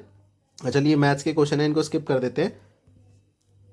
फिर से जीएस के क्वेश्चंस पे आ जाते हैं। आपसे पूछ रहा है कि रबर रिसर्च इंस्टीट्यूट जो केरला में है, जिसने पहली जो है वर्ल्ड की जेनेटिकली मॉडिफाइड आनुवांशिक रूप से जो संशोधित रबर का पौधा लगाया है, नॉर्थ ईस्ट के किस स्टेट में लगाया है। ये रिसर्च इंस्टीट्यूट तो केरला में है, लेकिन ये पौधा कहाँ लगाया है, सिक्किम, मणिपुर, मेघालय, त्रिपुरा। तो अगर हम देखें तो इनमें से कहीं भी नहीं लगाया है, इसलिए ई हो जाएगा। ये कहाँ लगाया है, असम में लगाया है, ये आपको पता होना चाहिए। अगला क्वेश्चन पूछ लेते हैं कि कौन सा भारत का पहला राज्य है जहां पे आपको तीनों प्रजातियों के मगरमच्छ जो है मिलेंगे, all the 3 species of the crocodile. Next आपसे पूछ रहा है कि जो रोड सेफ्टी और रोड कंस्ट्रक्शन के ऊपर बीआरओ ने जो प्रमोट किया है, बीआरओ जो प्रमोशन करने के लिए उसने 2 सेंटर ऑफ एक्सीलेंस बनाए हैं सड़क सुरक्षा के लिए। तो वो 2 सेंटर ऑफ एक्सीलेंस जो है, आपको माफ कीजिएगा, इसमें यही पूछा था कि कितने एक्सीलेंस सेंटर्स बनाए हैं। तो चलिए मैंने आपको बता दिया कि 2 एक्सीलेंस सेंटर्स बनाए। चलिए आप ये बता दीजिए कहाँ पे आपको सबसे मतलब तीनों प्रजाति मिलेंगी। तो अगर हम देखें तो उड़ीसा में आपको मिलेंगे, और ये दोनों सेंटर ऑफ एक्सीलेंस जो है वो सेटअप जो किए हैं रोड सेफ्टी और कंस्ट्रक्शन पे, राजनाथ सिंह ने इनका इनॉग्रेट किया था, वो 2 किए हैं। तो ये कौन सा है, उड़ीसा। अगला क्वेश्चन देख लेते हैं। जो एम योगा ऐप है, जो इंटरनेशनल योगा डे पे लॉन्च की गई थी, तो वो किसने लॉन्च करी थी वो बताना है। साथ में डॉक्टर केनेथ डेविड कोंडा जो है, उनका रिसेंटली निधन हो गया था। वो पहले प्रेसिडेंट थे, राष्ट्रपति थे कौन सी कंट्री के, आपको बताना है। तो नरेंद्र मोदी जी ने किया है उद्घाटन, या फिर डॉक्टर हर्षवर्धन ने किया है, जाम्बिया, नामीबिया। तो बताइए कौन सा है। तो ये जाम्बिया के पहले राष्ट्रपति थे, और डॉक्टर जो हमारे नरेंद्र मोदी हैं उन्होंने एम योगा ऐप का जो है उद्घाटन किया है, लॉन्च किया है उसको। अगला क्वेश्चन देख लेते हैं। जो जर्दालू मैंगो है, जो कि कमर्शियल कंसाइनमेंट उसका पहला जो वाणिज्य खेप है, जो एक भौगोलिक संकेतक भी है जर्दालू मैंगो का, तो बिहार जो है, उसने बिहार के राज्य ने उसको रिसेंटली एक्सपोर्ट किया है, यानी कि उसका रिसेंट जो है वो आपका निर्यात किया गया है। तो कहाँ किया, कौन से जिले से वो आता है, कौन से जिले से उसका किया गया है, यूनाइटेड किंगडम में, यानी कि ब्रिटेन हमने भेजा है। तो वो कहाँ से आता है, जहानाबाद, पूर्णिया, लखीसराय या औरंगाबाद। तो ये भागलपुर से आता है, इसलिए इसका आंसर हो जाएगा ई। तो ज्योग्राफिकल इंडिकेशन के बारे में मैं पहले बता चुका हूँ। ये भौगोलिक संकेतक होता क्या है कि किसी भी एग्रीकल्चर या मैन्युफैक्चर्ड प्रोडक्ट की अगर कोई विशेषता उसकी भौगोलिक लोकेशन से आती है, मतलब जोग्राफिकल लोकेशन से अगर उसकी वो विशेषता आती है, जैसे दार्जिलिंग की टी हो गई, या फिर बंगाल के रसगुल्ले हो गए, या कांजीवरम साड़ी हो गई, तो वो उसको भौगोलिक संकेतक दिया जाता है। गवर्नमेंट गुड्स और geographical indication of goods act 1990। चलिए बताइए, geographical indication of goods act जो है वो कौन से वर्ष में आया था, आपको बताना है। ये जो जोग्राफिकल इंडिकेशन ऑफ गुड्स है वो कौन से वर्ष में आया था। 1990 तो मैंने आपको बता दिया, लेकिन 1990 वॉट, कौन से वर्ष में आया था, ये आपको मुझे बताना है। अगला क्वेश्चन देख लेते हैं। इसमें आपसे पूछा है कि जीआई सर्टिफाइड के ऊपर ही पूछा है कि अभी रिसेंटली जलगांव डिस्ट्रिक्ट जो महाराष्ट्र की है, वहां से एक जीआई सर्टिफिकेट बनाना, यानी कि जो भौगोलिक संकेतक प्राप्त जो केले हैं उनको एक्सपोर्ट किया गया है। कहाँ, दुबई, कतार, इजिप्ट, टर्की। कहाँ किया है, दुबई में किया है, इसलिए इसका आंसर ए हो जाएगा। अगला क्वेश्चन देख लेते हैं। श्रीलंका को भारत ने एक लाइन ऑफ क्रेडिट दी है बेसिकली वित्त पोषण के लिए, यानी कि फाइनेंशियल प्रोजेक्ट्स के लिए, सोलर एनर्जी सेक्टर में, ऊर्जा क्षेत्र में। आपको बताना है कौन सी, कितने पैसे की हमने दिए, $250 मिलियन, 200, 150, 100। तो हमने $100 मिलियन की दी है। देखिए बेसिकली जो श्रीलंका है वो फाइनेंशियल इमरजेंसी से अभी जूझ रहा है, ठीक है, वित्तीय संकट से जूझ रहा है। क्यों, क्योंकि वहाँ पे चाइना का काफ़ी ज़्यादा निवेश है, और श्रीलंका ने अपने जीडीपी का जो, अगर हम देखें तो जीडीपी से कहीं ज़्यादा मात्रा में जो है कर्ज ले लिया है, तो इसलिए वो अब फाइनेंशियल डिस्ट्रेस में है। तो हाँ, एक पड़ोसी, जिम्मेदार पड़ोसी होने की तर्ज पे हमने उनको ये सब लोन दिए हैं। अगला क्वेश्चन आपसे पूछ रहा है कि जो उखना कुराल सुख थे वो 6ठे राष्ट्रपति चुने गए कौन से देश के। और दूसरा जो इंडस मेगा फूड पार्क बनाया है, जो रिसेंटली नरेंद्र सिंह तोमर जी ने उसका उद्घाटन किया था वर्चुअल फॉर्म में, वो कहाँ बना है। तो मंगोलिया, रायपुर, तुर्कमेनिस्तान या कोरबा, आपको पहचानना है। तो ये मंगोलिया के राष्ट्रपति है, छठी बार ये बने हैं। और इंडस, नाम तो इंडस है लेकिन कंफ्यूज मत होइए, रायपुर में बना है, जो कि आपको कहाँ मिलेगा, छत्तीसगढ़ में। मेगा फूड पार्क होता क्या है, देखिए बेसिकली जो फूड प्रोसेसिंग है, फूड प्रोसेसिंग का इंडिया में बहुत ज़्यादा स्कोप है, तो इसलिए हम क्या कर रहे हैं, एक क्लस्टर बना रहे हैं मेगा फूड पार्क, यानी कि यहाँ पे जो है सब जगह से जो खाद्य पदार्थ है, रॉ मटेरियल है, वो एकत्रित किया जाएगा, और उसके बाद इसमें वैल्यू एडिशन होगा, उसकी पैकेजिंग होगी, मार्केटिंग होगी, और सप्लाई चेन पूरी हम बनाएंगे। बनाएंगे एक ही जगह पे, तो ताकि जो है हमारी कॉम्पिटिटिवनेस बढ़ सके। अगला क्वेश्चन देख लेते हैं, एक इनिशिएटिव के बारे में आपसे पूछा हुआ है, report it don't share it, ये किसने अभी हाल ही में लॉन्च किया है, और साथ में दुनिया का पहला जो मास्क मुक्त देश है वो कौन बना है, फेसबुक, इजराइल, जॉर्डन, ट्विटर। तो ये फेसबुक ने किया है और ये किसके लिए है, जो अब्यूजिव मटेरियल होता है यानी कि जो हेट स्पीच होती है उसको उससे डील करने के लिए हमने ये बनाया है, मतलब फेसबुक ने लॉन्च किया है। और इजराइल जो है दुनिया की पहली जो है कंट्री बना है मास्क फ्री। चलिए आप मुझे बताइए कि हेट स्पीच पे एक कमेटी बनाई गई थी अभी रिसेंटली हाल ही में 2018, 19, 20 में ही एक कमेटी बनाई गई थी होम मिनिस्ट्री द्वारा। उस कमेटी के कमीशन के चेयरमैन कौन थे, आपको बताना है उसका नाम, हेट स्पीच पे जो कमेटी थी। नेक्स्ट आपसे पूछ रहा है कि अगर हम रिवाइज्ड एस्टिमेट देखें फिच रेटिंग का भारत के लिए, तो वो कितना है, ग्रोथ का फोरकास्ट 21-22 में, फिस्कल ईयर 22 में, और साथ में किसकी लीडरशिप में जो काउंसिल ऑफ मिनिस्टर यानी कि मंत्रिमंडल का जो परिषद है उसका विस्तार हुआ है। तो फिच रेटिंग के हिसाब से अगर हम देखें तो 2022-23 के लिए अगर हम बात करें, अब मैं रिसेंट बता देता हूं, ये थोड़ा पुराना पूछ रहे हैं, 22-23 के लिए अगर हम देखें तो 10.3% का ग्रोथ फोरकास्ट है हमारे लिए, जो पहले 10% का था, किसके लिए, 22-23 के लिए, ठीक है। और अभी रिसेंटली 21-22 के लिए उन्होंने थोड़ा घटा दिया, 8.4% कर दिया। और मंत्रिमंडल का विस्तार आपको पता है प्रधानमंत्री की अध्यक्षता में ही होता है, तो नरेंद्र मोदी जी की अध्यक्षता में हुआ है। अगला क्वेश्चन देख लेते हैं, आपको अभी बताने कि कैबिनेट मंत्रिमंडल का जो फेरबदल हुआ है उसमें एजुकेशन यानी कि शिक्षा और उद्यमी मंत्री नियुक्त किया गया है, कौशल विकास उद्यमी मंत्री यानी कि स्किल डेवलपमेंट एंड एंटरप्रेन्योरशिप, वो किसको किया, ये दोनों ही एक ही मिनिस्टर को किया है, किसको किया है। और साथ में ऐसी minister of family welfare, health और फैमिली वेलफेयर, केमिकल फर्टिलाइजर यानी कि उर्वरक मंत्री और स्वास्थ्य एवं परिवार कल्याण, ये किसको किया है, प्रहलाद जोशी, हर्षवर्धन, मनसुख मांडविया, नारायण राणे। तो अगर हम देखें तो एजुकेशन और स्किल डेवलपमेंट एंटरप्रेन्योरशिप के लिए धर्मेंद्र प्रधान जी बनाए गए हैं और मनसुख मांडविया जी बनाए गए केमिकल फर्टिलाइजर और मिनिस्ट्री ऑफ हेल्थ के मंत्री, ठीक है। तो इसका आंसर हो जाएगा सी। अगला क्वेश्चन देख लेते हैं, इसमें आपसे पूछा है कि जो बोर्ड ऑफ कंट्रोल है, बीसीसीआई है इंडिया की, उसने अभी फाइनेंशियल ग्रांट दिया है राजस्थान को भारत का दूसरा सबसे बड़ा स्टेडियम बनाने के लिए। तो कितना दिया है, 100 करोड़, 125 करोड़, 150 करोड़, 200 करोड़। तो 100 करोड़ का ग्रांट दिया, इसलिए इसका आंसर ये हो जाएगा। चलिए, भारत का जो पहला लार्जेस्ट यानी कि सबसे बड़ा जो स्टेडियम है वो आपको कहां मिलेगा, अहमदाबाद में मिलेगा वो, और उसका नाम क्या है, नरेंद्र मोदी स्टेडियम, जिसको पहले हम मोटेरा स्टेडियम भी बोलते थे, ये भी आपको पता होना चाहिए। नेक्स्ट आपसे पूछ रहा है कि कौन सी मिनिस्ट्री ने मत्स्य सेतु ऐप जो है रिसेंटली लॉन्च किया है, Ministry of Rural Development and Panchayati Raj यानी कि ग्रामीण विकास मंत्रालय ने, सामाजिक न्याय अधिकारिता यानी कि सोशल जस्टिस एम्पावरमेंट ने, एजुकेशन एंड स्किल डेवलपमेंट यानी कि शिक्षा कौशल विकास उद्यमिता मंत्रालय ने, माइक्रो स्मॉल मीडियम एंटरप्राइजेज यानी कि सूक्ष्म लघु और मध्यम उद्यम मंत्रालय ने, किसने किया है ये बताइए। तो जो मत्स्य सेतु ऐप है ये किसी इनमें से किसी ने नहीं किया, नन ऑफ द अबव इसका आंसर हो जाएगा। क्यों, क्योंकि ये ministry of fisheries, animal husbandry और डेयरिंग इन्होंने किया है, जिनके जो मिनिस्टर हैं वो गिरिराज सिंह जी हैं। तो ये करेगा क्या, मत्स्य सेतु, बेसिकली मत्स्य का मतलब क्या होता है, मछली, तो जो हमारी फिश प्रोडक्शन है उसके लिए ये एक ऐप लॉन्च किया गया है। अगला देख लेते हैं, अभी सीईओ नियुक्त हुए हैं, जिम वाइटहर्स्ट, एक सीईओ उन्होंने रिसेंटली रिजाइन कर दिया था चीफ एग्जीक्यूटिव ऑफिसर के पद से। तो आपको बताना है कि वो जो रिजाइन उन्होंने किया था कौन सी ऑर्गेनाइजेशन से किया था। साथ में जो air transport world 2021 airline of the year award है, ये एक अवार्ड दिया जाता है, वो कौन सी जो है संस्था को मिला है, कौन सी एयरलाइन को मिला है। तो इन्होंने रिजाइन जो किया है वो आईबीएम से किया है और कोरियन एयरवेज को ये अवार्ड मिला है, इंपॉर्टेंट है आपके लिए पूछ रहा है। नेक्स्ट आपसे पूछ रहा है जो मिशन ऑक्सीजन सेल्फ रिलायंस है वो अभी रिसेंटली कौन से राज्य सरकार ने उसको, जो राज्य की जो ऑक्सीजन की नीड्स हैं उसकी आपूर्ति के लिए लॉन्च किया है, गुजरात, मध्य प्रदेश, कर्नाटका या हिमाचल। तो अगर हम देखें तो ये मध्य प्रदेश की सरकार ने किया है, इसलिए इसका आंसर हो जाएगा बी। अगला क्वेश्चन देख लेते हैं, जो फीफा का अंडर 17 का जो वुमेन वर्ल्ड कप होने वाला है 11 से 30 अक्टूबर 2022 को, वो कहां होगा, ऑस्ट्रेलिया, स्पेन, न्यूजीलैंड, पेरू। तो अगर हम देखें तो वो इनमें से कहीं नहीं होगा, ये हमारे प्यारे भारत में होने वाला है। इंडिया में जरूर देखिएगा, क्योंकि हम वो तो देखते हैं, क्रिकेट तो देखते हैं, लेकिन बाकी खेलों को भी बढ़ावा हमें देना चाहिए। नेक्स्ट आपसे पूछ रहा है कि जो मध्य प्रदेश का वो कौन सा नेशनल पार्क है यानी कि राष्ट्रीय उद्यान है जहां पे चीता की री एंट्री कराई जा रही है, ठीक है। तो माधव, कानो, कूनो या पेंच, तो वो कूनो नेशनल पार्क है जिसमें किया जा रहा है। देखिए हमारे अंदर अगर देखिए दो तरीके के चीता होते हैं, एक तो एशियाटिक चीता होता है और एक अफ्रीकी चीता होता है। तो एशियाटिक चीता जो है भारत में विलुप्त हो चुका है बहुत पहले ही, 1940-50 के दशक में ये विलुप्त हो चुका है। तो एशियाटिक चीता तो बचे ही नहीं, तो अफ्रीकन चीता को हम अब रीइंट्रोड्यूस कर रहे हैं हमारे कूनो नेशनल पार्क में। और साथ में लॉयंस को यानी कि शेर, जो अभी हमारे जो सारे शेर हैं भारत में एक ही जगह मिलते हैं, वो कहाँ है, गिर नेशनल पार्क गुजरात में। तो ये कहा जाता है कि अगर एक ही जगह सारे शेर रहेंगे तो उनमें किसी भी बीमारी का जो ट्रांसमिशन है वो जल्दी हो सकता है और उनकी जो आबादी है खतरे में आ सकती है। तो उन्हें भी हमें वो करना है, रीसेटल करना है वो वो आपको पता होना चाहिए। नेक्स्ट आपसे पूछ रहा है कि अभी चीफ मिनिस्टर जो असम के हैं, मुख्यमंत्री जो हैं, उन्होंने एक कमेटी अपॉइंट करी है किसके लिए, जितने भी एडमिनिस्ट्रेटिव डिसीजंस हैं, रिफॉर्म्स हैं, कल्याणकारी योजना है, उनके जो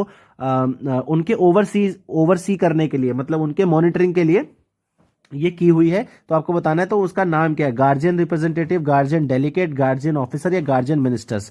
तो अगर हम देखें तो गार्जियन मिनिस्टर्स इसका नाम है। तो ये क्या करेंगे, जितने भी सरकार के डिसीजंस हैं, पॉलिसीज हैं, स्कीम्स हैं, उनके इंप्लीमेंटेशन को मॉनिटर करेंगे। अगला देख लेते हैं कि kitchen scheme, smart kitchen scheme अभी एक राज्य के मुख्यमंत्री ने लॉन्च करी थी। तो वो राज्य कौन सा है आपको पहचानना है, कर्नाटका, केरला, तमिलनाडु, आंध्रा। तो अगर हम देखें तो केरला है। Soft kitchen smart kitchen scheme क्या है, इसमें बेसिकली सॉफ्ट लोन यानी कि कम ब्याज दरों पे महिलाओं को लोन दिए जाएंगे ताकि वो घर में जो यूज होने वाले अप्लायंसेस हैं, किचन अप्लायंसेस, उनको खरीद सकें और उनसे थोड़ा सा जो कारोबार है वो अपना स्टार्ट कर सके। अगला क्वेश्चन देख लेते हैं। इसमें आपसे पूछ रहा है कि जो susceptible undetected tested positive and removed approach है वो कौन से आईआईटी के साइंटिस्ट ने बनाई है, वो आपको बताना है। कोविड ट्रांसमिशन की ट्रेजेक्टरी जो है यानी कि परसेप्शन का पूर्वानुमान लगाने के लिए कानपुर, हैदराबाद, खड़गपुर, बॉम्बे, कानपुर, बॉम्बे, खड़गपुर या हैदराबाद। तो ये कानपुर और हैदराबाद के साइंटिस्ट ने मिलकर बनाई है, आईआईटी के प्रोफेसर्स ने और रिसर्चर्स ने। इसका आंसर ए हो जाएगा। अगला क्वेश्चन देख लेते हैं।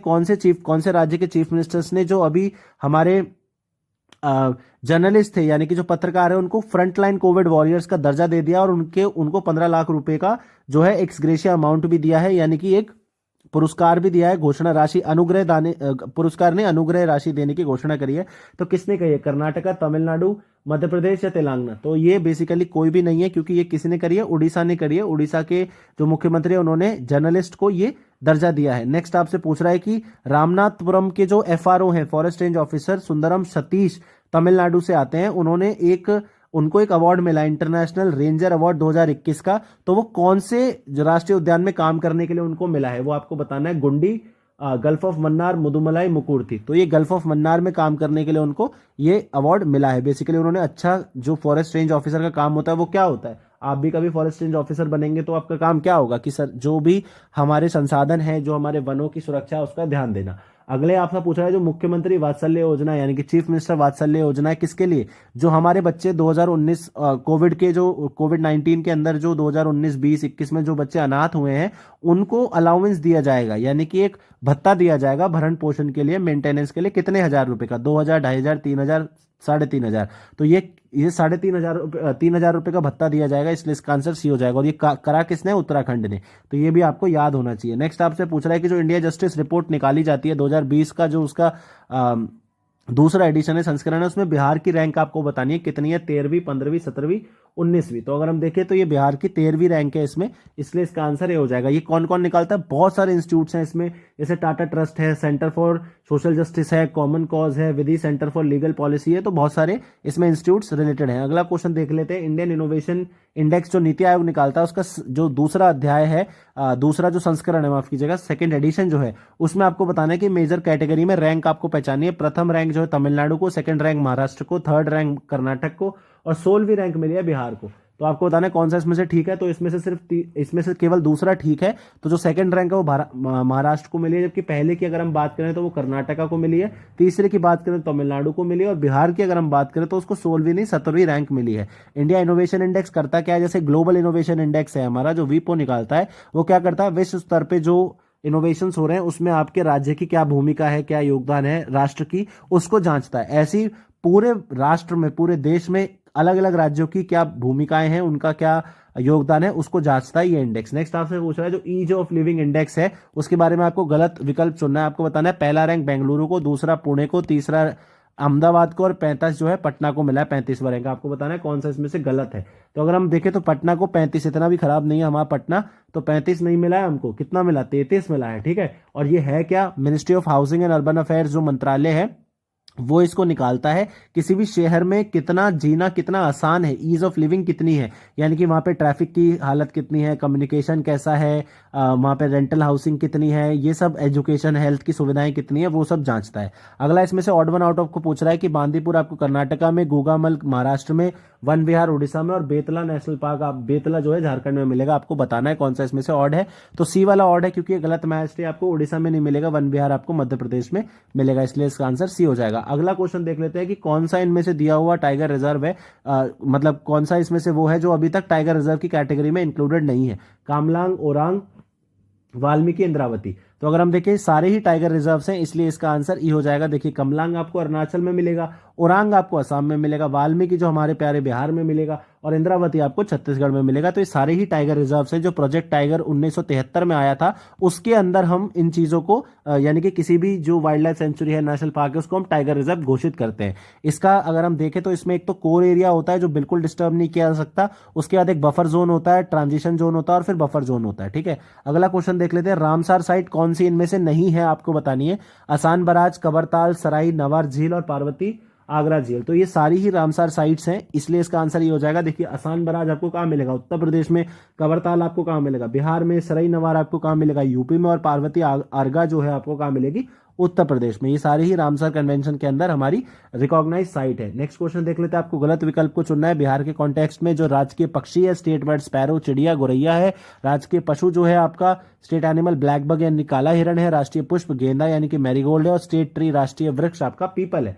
कौन सा इसमें से इनकरेक्ट है? तो अगर हम देखें बी वाला इनकरेक्ट है, क्योंकि ब्लैक बग काला हिरण नहीं है हमारे यहाँ, जो ये है वो ऑक्स है। ठीक है, अगला क्वेश्चन देख लेते हैं कि जो बिहार राज्य की अगर हम पूर्व से पश्चिम की तरफ देखें तो चौड़ाई कितनी है और समुद्र तल से हम कितने ऊंचे हैं। बिहार राज्य को आपको बताना है। 438, 83 कितना है? तो अगर हम देखें तो 483 किलोमीटर की हमारी चौड़ाई है और 52.73 वर्ग मीटर जो है हम, वर्ग मीटर नहीं आएगा, माफ कीजिएगा, मीटर ही आएगा यहाँ पे। तो 52.73 मीटर जो है समुद्र तल से ऊंचे हैं। नेक्स्ट आपसे जनसंख्या के बारे में पूछ रहा है। जो शहरी जनसंख्या है बिहार की जनगणना 2011 के हिसाब से वो कितने % है, और रूरल जनसंख्या यानी कि ग्रामीण जनसंख्या बिहार में कितनी है वो आपको बतानी है परसेंटेज में।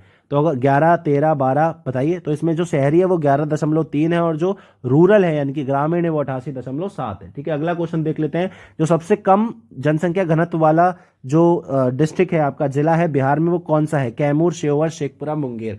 ठीक है, तो और साथ में आपको ये भी बता रखा है कि कितनी डेंसिटी है, तो बताना है, पहचानना है। तो अगर हम देखें तो नन ऑफ दीज हो जाएगा इसका आंसर, क्योंकि इसका आंसर तो कैमूर है लेकिन उसकी डेंसिटी 482 नहीं 488 है, ये भी आपको पता होना चाहिए। तो इसका मतलब इसका आंसर ई हो जाएगा। अगला क्वेश्चन देख लेते हैं। बिहार के कॉन्टेक्स्ट में गलत आपको चुनना है कि सब क्षेत्रफल की दृष्टि से जो लार्जेस्ट है एरिया वाइज वो वेस्टर्न चंपारण है, सबसे छोटा है जो है वो भागलपुर है, सबसे ज्यादा जनसंख्या वाला पॉपुलस डिस्ट्रिक्ट पटना है और सबसे कम जनसंख्या वाला शेखपुरा है। आपको पहचानना है इनकरेक्ट कौन सा है।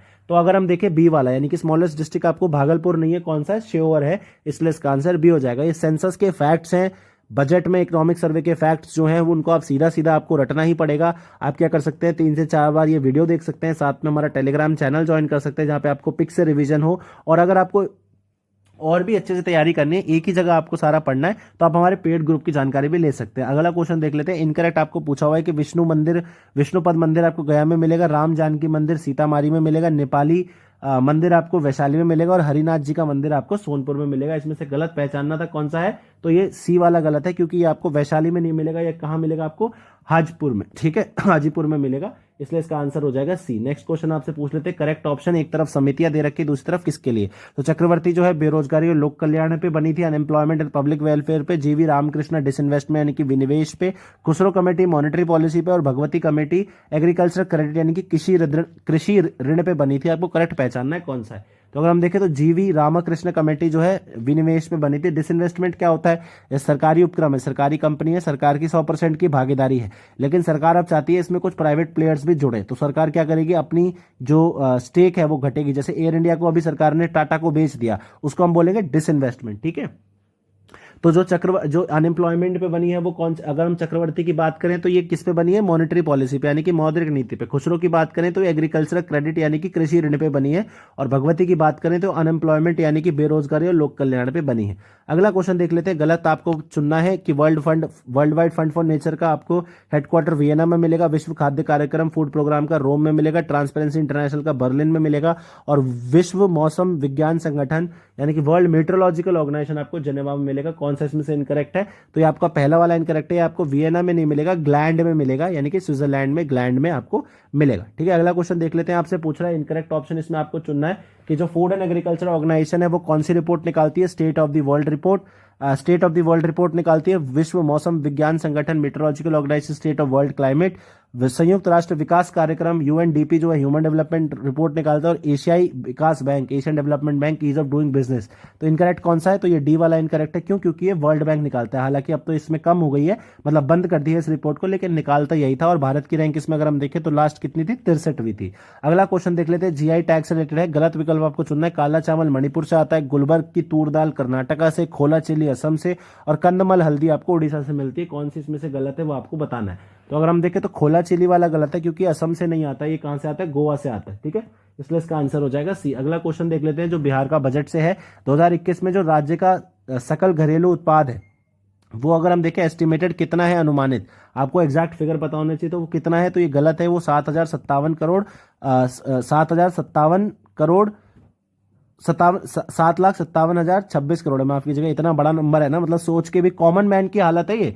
कॉमन मैन इतना बड़ा नंबर सोच भी नहीं सकता है। अगला क्वेश्चन देख लेते हैं जो टोटल रिसिट है, यानी कि कुल प्राप्तियां हैं बजट में जो अनुमानित है, उनमें गिरावट आई है। कितने करोड़ रुपए से गिरावट आई है वो आपको बताना है। कितने करोड़ रुपए से गिरावट आई है, तो वो 9,684 करोड़ से। ये तो मैंने सही बोल दिया, तो इसलिए इसका आंसर ए हो जाएगा। अगला क्वेश्चन देख लेते हैं, आपसे पूछ रहा है जो रेवेन्यू सरप्लस है, यानी कि जो राजस्व अधिशेष है, उसमें 2021-22 में अगर हम देखें तो कितने करोड़ रुपए रहा है वो, और वो जीएसडीपी यानी कि राज्य के सकल घरेलू उत्पाद का कितना परसेंट है वो आपको बताना है। तो 9196 करोड़ रहा है जो टोटल अगर हम देखें राजस्व अधिशेष यानी कि रेवेन्यू सरप्लस, और ये जीडीपी के 1.21% है। अगला क्वेश्चन देख लेते हैं जो फिस्कल डेफिसिट यानी कि राजकोषीय घाटा है 21-22 में, वो कितने करोड़ रुपए है, और वो जीएसडीपी का यानी कि जो राज्य का घरेलू उत्पाद है, सकल घरेलू उत्पाद, उसका कितना प्रतिशत है वो आपको बताना है। तो बताइए 22,115, 151, 521 या 511। तो ये 22,511 करोड़ रुपए और राज्य के जीडीपी का ये 2.97% है। अगला क्वेश्चन देख लेते हैं जो पीरियोडिक लेबर फोर्स सर्वे है, उसमें बिहार में अगर सभी आयु वर्गों को मिला ले तो हमारी जो अनएम्प्लॉयमेंट रेट है यानी कि बेरोजगारी दर है वो कितनी है बिहार में, तो अगर हम देखें तो ये 10.2% है, इसलिए इसका आंसर हो जाएगा बी। अगला क्वेश्चन देख लेते हैं जो द्वितीय सेक्टर है यानी कि सेकेंडरी सेक्टर है, वो अगर हम जीएसडीपी में देखें कितने ग्रोथ रेट से बढ़ रहा है, और साथ में जो तृतीय सेक्टर है यानी कि टर्सरी सेक्टर है, अगर हम चालू मूल्यों पे देखें, वर्तमान मूल्यों पे देखें, तो वो कितने प्रतिशत से बढ़ रहा है ये आपको बताना है। तो जो सेकेंडरी है वो 10.9% से बढ़ रहा है, और जो हमारा तृतीय है यानी कि टर्सरी है वो 12.5 से बन रहा है। देखिए 3 सेक्टर होते हैं, प्राइमरी सेक्टर जो कृषि के साथ रिलेटेड होता है, सेकेंडरी सेक्टर जो इंडस्ट्री और मैन्युफैक्चरिंग के साथ होता है, टर्सरी सेक्टर जो सर्विसेज जैसे फाइनेंशियल सर्विसेज हो गए, एजुकेशन सर्विसेज हो गई, लॉ की सर्विसेज हो गई, ये पूछ रहा है। नेक्स्ट आपसे पूछ रहा है per capita income of Bihar, यानी कि प्रति व्यक्ति जो बिहार की प्रति व्यक्ति आय है 19-20 में वो भारत के कितने परसेंटेज है। भारत की अगर हम औसत आय लगाएं प्रति व्यक्ति तो बिहार की जो है कितने प्रतिशत निकलती है, तो ये 32.9% निकलती है, इसलिए इसका आंसर हो जाएगा सी। अगला क्वेश्चन देख लेते हैं कि कितने जॉब कार्ड जो है बिहार में मनरेगा के अंदर 21-22 का जो ये माफ कीजिएगा 21-22 है, 21-22 का जो आर्थिक सर्वेक्षण है उसमें कितने जॉब कार्ड जो है मनरेगा के अंदर बिहार ने लागू किए हैं, तो वो 169.8 लाख जो है जॉब कार्ड्स लागू किए हैं। देखिए मनरेगा क्या है, मनरेगा यहाँ पे जो डिमांड अप्रोच है, यानी कि काम की आप डिमांड करेंगे आपको काम मिलेगा। कितने दिन का, 100 दिन का काम मिलेगा। कई जगह इसको बढ़ाकर 150 दिन भी कर दिया जो बैकवर्ड एस्पिरेशनल डिस्ट्रिक्ट्स हैं, लेकिन 100 दिन का आपको काम मिलेगा, और अगर आपको नहीं मिला तो जो है आपको बेरोजगारी भत्ता दिया जाएगा। अगला देख लेते हैं कि जो प्रधानमंत्री आवास योजना है उसमें जो आवासीय सुविधा है, हाउसिंग फैसिलिटीज है, वो दी जाती है। तो 19-20 में जो है टोटल 8210.90 करोड़ का एक्सपेंडिचर हुआ है। कितने लाख या कितने करोड़ घर बना दिए हैं ये आपको बताना है बिहार के रिस्पेक्ट में। तो 4.2 लाख यानी कि 4,20,000 घर बना के दिए हैं 19-20 में। लास्ट क्वेश्चन देख लेते हैं, इसमें आपसे पूछ रहा है कि कितने जो गांव हैं वो लोहिया स्वच्छ बिहार अभियान के अंदर कितने गांव जो हैं वो कर दिए गए हैं ओपन डेफिकेशन फ्री। तो अगर हम देखें तो कितने परसेंट है, 96% जो गांव है, ये आपको हिंदी में तो बता ही दिया है, कभी कभार लिखने में समस्या हो जाती है, तो ये हमने ओपन डेफिकेशन फ्री जो है घोषित कर दिया है। तो ये हमारा आज का हो गया 150 क्वेश्चन। आपने आई होप करता हूं कि आपने जो है अपने को अटेम्प्ट किया होगा, और अपना जो स्कोर है वो जरूर से कमेंट सेक्शन में लिखिए, और पेड ग्रुप की जानकारी लेना चाहते हैं तो इन दिए नंबर पे कॉल करके जानकारी ले सकते हैं। आपका दिन शुभ हो, धन्यवाद।